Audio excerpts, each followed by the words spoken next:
అదే RTV app వార్తల్ని క్షణాల్లో చదివే అవకాశం ఉంటుంది. ఒక న్యూస్ పేపర్, ఒక టెలివిజన్ ఛానల్ మీ చేతుల్లో ఎప్పుడూ ఉంటాయి.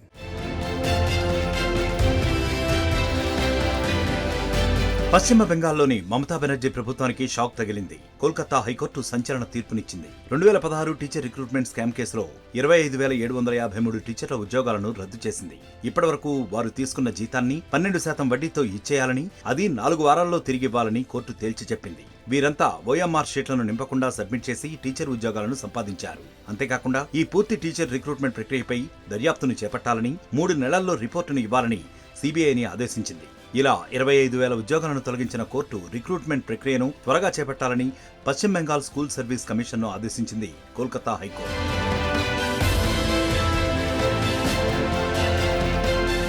Bengal teacher recruitment scam Mamata బెనర్జీని గత కొన్నేళ్లుగా ఉక్కిరిబిక్కిరి చేస్తోంది. మాజీ మంత్రి పార్థ చటర్జీ సహా అనేక మంది టీఎంసీ నేతలు, ప్రభుత్వ అధికారులు ఇదే కేసులో జైలులో ఉన్నారు. ఇక టీచర్ రిక్రూట్మెంట్ స్కామ్ పై కోల్కతా హైకోర్టు ఇచ్చిన తాజా తీర్పును రాష్ట్ర ప్రభుత్వం సుప్రీంకోర్టు సవాలు చేసే అవకాశాలు ఎక్కువగా ఉన్నాయి. తాజా తీర్పు తర్వాత టీచర్ ఉద్యోగాల కోసం ఏర్పాటు చేస్తున్న అభ్యర్థులు కంటతడి పెట్టుకున్నారు. తమకు న్యాయం జరిగిందని కోల్కతా హైకోర్టు ఎదుట సంబురాలు చేసుకున్నారు.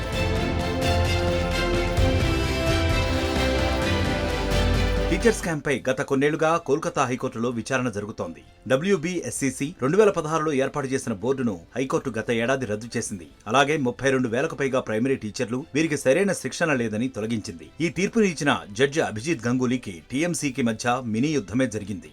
కొన్ని వారాల క్రితమే అభిజిత్ తన జడ్జి పదవికి రాజీనామా చేశారు. బీజేపీ టికెట్పై 2024 లోక్సభ ఎన్నికల్లో పోటీకి దిగారు.